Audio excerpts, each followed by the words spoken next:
Hi there, I'm Ranjan Bhattacharya, your event host for the Baker Street Property Meet. I'm with Paul Higs. Paul Higs has come down to the Baker Street Meet. Now, Paul, first of all, why have you come tonight? What do you hope to gain?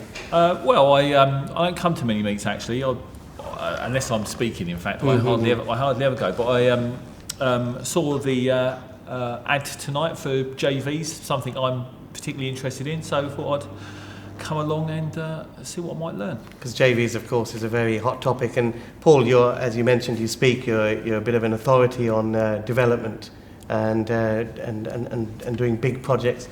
And we're certainly going to have you speak at one of our future events. But could you tell me a little bit about how you got started in property? How I got started, blimey.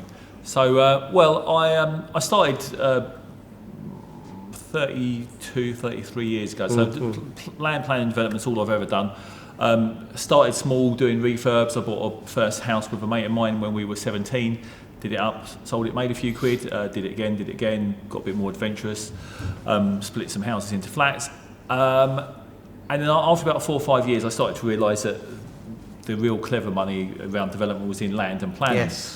So I went away and studied that, got a job with a big developer, worked for big PLC developers for about 10 years. It's quite unusual on this scene, because a lot of people have got into it naturally, but you decided to go to university, get formal training on it, and worked for some of the big corporates that are actually doing this. How do you think that's helped you do it for yourself? Yeah, it's helped massively. So I was always interested in development since literally I was 16. So it's always what I wanted to do. I probably spent about 6 years sort of doing it the hard way, learning by trial and error.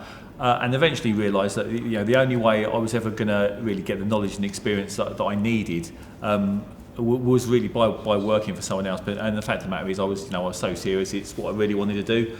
And although my intention had never been to work for someone else, I sort of came to the conclusion, that was really the only way I was going to get the experience I needed. So I did that for pretty much 10 years, and then managed to escape and been doing my own thing ever since. Okay.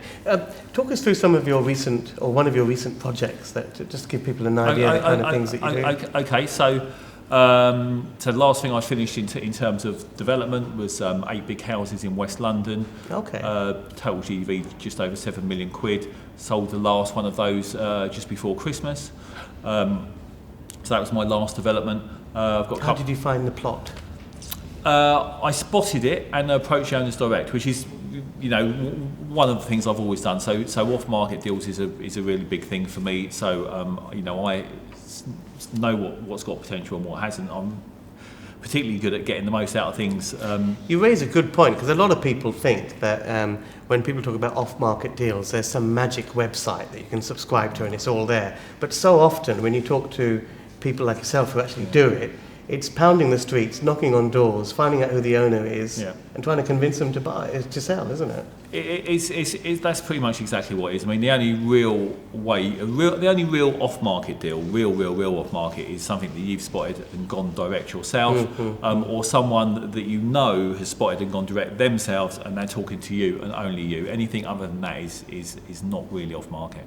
So what advice would you give people for finding those off-market deals and getting direct with the vendor and persuading them to sell? I mean, do you have any tips? Well, so I mean, it's not a short answer, but the key really is you've got to learn to spot potential that other people can't spot.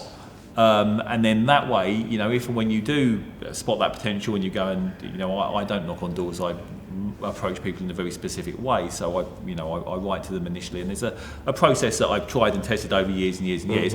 But the key bit is you've got to know how to spot the value and how that value can be realised. And then, of course, once you know that, you've then got to convince the owner of that.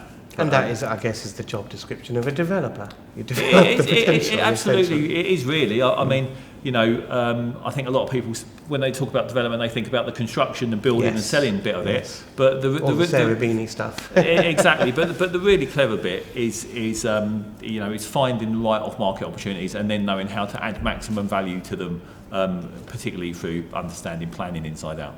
Wow. Okay. We can go on for a long time. We've got a limited time for this particular chat. Paul will be joining us later on in the year when we'll be having one of our themed events on property development and planning and the like. There are more of these videos. You can click on the screen for the In Conversation With. If you come down to the Baker Street Property Meet, you can meet some very, very interesting people in property.